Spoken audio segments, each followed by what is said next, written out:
अब हम लोग आगे बढ़ते हैं, इस अध्याय को आगे बढ़ाएंगे और बात करेंगे वहां से जहां पर हम लोगों ने पिछली कक्षा को विराम दिया था। यानी कि अभी हम लोग बात कर रहे हैं लिटरेरी हेरिटेज की, यानी कि हम लोग बात कर रहे हैं उन सारे काव्य ग्रंथों की जो हमें हमारे स्वर्णिम इतिहास के बारे में, भारत के स्वर्णिम इतिहास के बारे में बताता है। आगे बढ़ते हैं, लिखा हुआ poets and writers they are motivated by the Gupta king. जो गुप्ता राजा, गुप्ता राजवंश में, गुप्ता डायनेस्टी में गुप्ता राजाओं के द्वारा, गुप्ता शासन के अलग अलग शासकों के द्वारा कवियों को और लेखकों को मोटिवेट किया जाता था, प्रोत्साहित किया जाता था, सम्मान दिया जाता था। It is said that Kalidas, the great poet and dramatist, lived for some year at the court of Chandragupta II। और यह कहा जाता है, माना जाता है कि जो कालिदास थे, जो एक महान कवि के तौर पर जाने जाते हैं, नाट्यकार के तौर पर जाने जाते हैं, उन्होंने चंद्रगुप्त टू यानी कि चंद्रगुप्त विक्रमादित्य के शासन काल में कुछ समय उनके दरबार में इन्होंने बिताया था, कालिदास ने बिताया था। Kalidas wrote his world famous work Shakuntalam, Raghuvansham, Meghdoot ETC during this age. और इसी काल में कालिदास की जो प्रसिद्ध कलाकृति है, प्रसिद्ध जो कृति है, प्रसिद्ध जो लिटरेरी वर्क है, चाहे वो शकुंतलम की बात करें, चाहे वो रघुवंशम की बात करें, चाहे वो मेघदूत की बात करें, वो सब भी इसी काल में लिखा गया था। The greatest work of Kalidas is Abhijnana Shakuntalam. और जो सबसे महान वर्क, सबसे बड़ा वर्क कालिदास के जीवन का माना जाता है, अभिज्ञान शकुंतलम है। लिखा हुआ another popular work of Gupta period is the Panchatantra written by Vishnu Sharma. Vishnu Sharma के द्वारा लिखा गया पंचतंत्र भी गुप्ता काल का एक प्रसिद्ध चीज है, जो यहाँ पर आप लोगों को इस चित्र के माध्यम से दिख सकता है। पंचतंत्र की कहानियां यहाँ पर, ऊपर चिड़िया है, नीचे अलग अलग जानवर हैं, पीछे वातावरण दिखाया जा रहा है। ये सारी चीजें विष्णु शर्मा के पंचतंत्र में दिखती है। और ये सारी लेख जो विष्णु शर्मा और जो पंचतंत्र की जो रचना की गई थी, ये गुप्ता काल की बात है। वही चंद्रगुप्त, समुद्रगुप्त, चंद्रगुप्त टू, इन्हीं सारे समयों की बात है। Today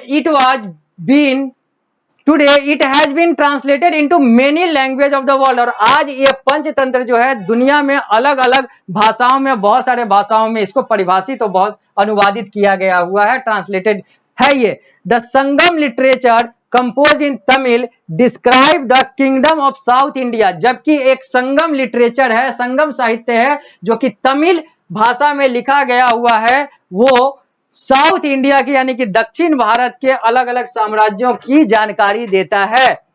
शिलपटिकरण composed by Ilango and Manimekalai composed by Sattanar are two important Tamil epics. और भी दो महान तमिल काव्यों की बात करें, बहुत सारे महान तमिल काव्यों में से दो की बात करें, तो उसमें इलांगो के द्वारा लिखा गया शिलपटिकरम और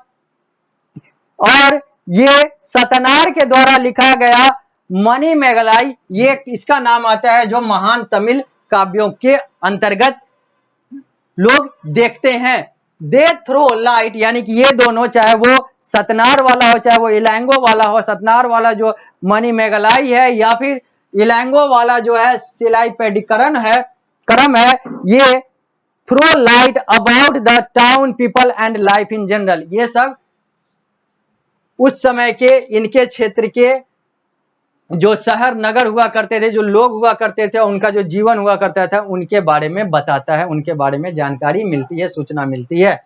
अब हम लोग बात करेंगे विज्ञान और प्रौद्योगिकी की, यानी कि साइंस और टेक्नोलॉजी की। India made tremendous improvement in the field of knowledge such as science, mathematics, medicine and surgery. Bharat ने बहुत तेजी से और बहुत बड़े स्तर पर विकास किया अलग अलग क्षेत्रों में, चाहे वो ज्ञान का क्षेत्र, विज्ञान वाला हो, गणित वाला हो, चिकित्सा वाला हो, या फिर और अलग अलग क्षेत्र हो। Aryabhatta, a great mathematician and astrologer in the 5th century AD, introduce the principle of zero. Aryabhatta जो एक महान गणितज्ञ थे, वो और अलग अलग चीजों की जो खगोल शास्त्र उनको आता था, खगोल शास्त्री थे, वो 5वीं शताब्दी में उन्होंने जीरो का सिद्धांत दिया, जो दुनिया के लिए एक नया सिद्धांत था।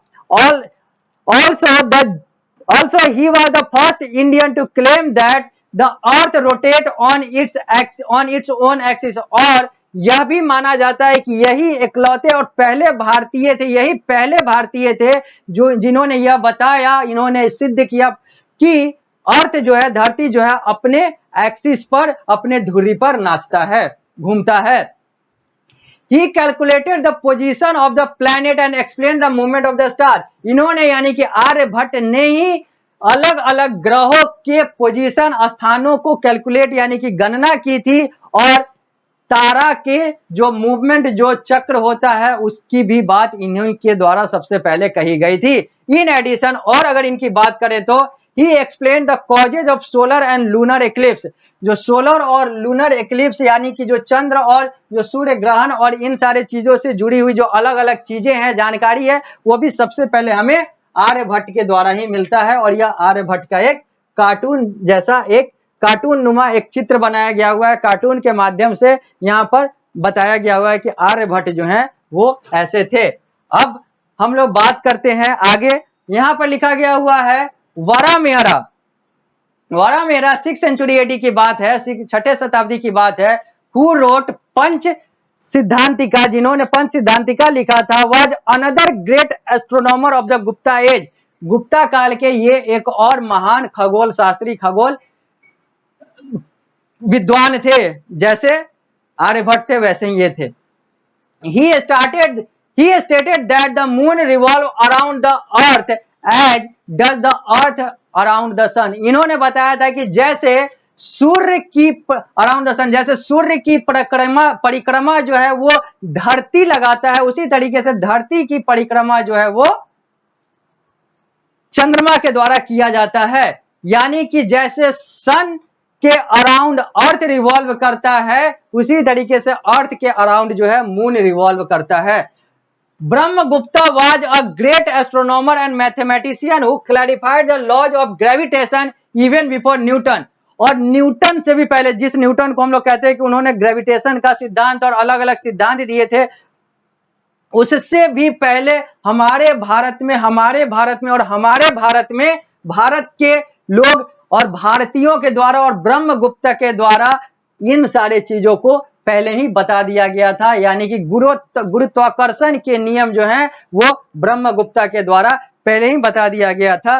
नाम भले ही न्यूटन का हो, लेकिन चीजें जो हैं वो ब्रह्मगुप्त के द्वारा ही यहाँ पर चीजें बता दी गई थी। और बहुत सारी चीजें हैं जहां पर हमारे द्वारा यानी कि हम भारतीयों के द्वारा आविष्कारित चीज जो है वो अंग्रेज या फिर अलग अलग देशों के लोगों ने उसे चुरा लिया, छीन लिया, पैसा देकर खरीद लिया और अपना नाम ले गए। ऐसे बहुत सारे चीज देखने को मिलेंगे, मैं उन सारे चीजों की बात करूंगा। फिलहाल अभी न्यूटन से बड़ा ब्रह्मगुप्त को मानिए, जिन ब्रह्मगुप्त ने लॉ ऑफ ग्रेविटेशन की बात की थी बहुत समय पहले न्यूटन से, वो ब्रह्मगुप्त की बात अभी हम लोग कर रहे हैं। आगे Bhaskaracharya propounded the theory that the earth is round not flat. Bhaskaracharya ने बताया था कि धरती जो है वो गोलाकार है, न कि चपटा है। The power of gravitation was also described by him, और भास्कराचार्य के द्वारा ही ग्रेविटेशन का पावर यानी कि गुरुत्वाकर्षण की शक्ति को भी बताया गया था, परिभाषित किया गया था। चरक एंड सुसूत्र made important contribution in the field of medicine. अगर हम लोग चिकित्सा के क्षेत्र की बात करें तो वहां पर जो चरक और सुसूत्र का नाम जो है बहुत अग्रणी में आता है, बहुत ऊपर आता है, क्योंकि इन लोगों ने चिकित्सा के लिए बहुत कुछ किया। सुसूत्र Samhita is the oldest text on surgery. अगर हम लोग चीर फाड़ और सर्जरी की बात करें, ऑपरेशन की बात करें, तो उसमें सबसे पुराना जो टेक्स्ट है, जो लेख है, वो सुसूत्र संहिता है, जो सुसूत्र के द्वारा लिखा गया था। चरक संहिता टेल्स अस, जबकि चरक के द्वारा लिखा गया जो चीज था, चरक संहिता जिसे कहते हैं, tells us about the method of curing many diseases. यहाँ पर बहुत सारे बीमारियों से कैसे उपचार किया जाए, कैसे उसको ठीक किया जाए, वो चरक संहिता में मिलता है देखने को। अब हम लोग पृष्ठ संख्या 78 से आते हैं पृष्ठ संख्या 79 पर, क्योंकि हम लोग का अध्याय समाप्त हो गया। अब कुछ वर्ड हैं जिसको आप लोगों को जानना जरूरी है। यहाँ पर अब हम लोग उन सारे शब्दों की बात करेंगे, उन सारे वर्ड्स की बात करेंगे, उन सारे मीनिंग्स की बात करेंगे। यहाँ पर 8 शब्द और उनके मीनिंग है। इसके बाद हम लोग सीधा आ जाएंगे एक्सरसाइज पर और उसके बाद हम लोग बात करेंगे समरी की, जो लास्ट में दिया गया हुआ है। लेकिन इन सारी चीजों की बात करने के लिए हम लोगों को मिलना होगा इस अध्याय की अंतिम कक्षा, यानी कि अगली कक्षा में, जहां पर हम लोग इन सारी चीजों की बात करते हुए इस अध्याय को समाप्त करेंगे। तो मिलते हैं अगली कक्षा में।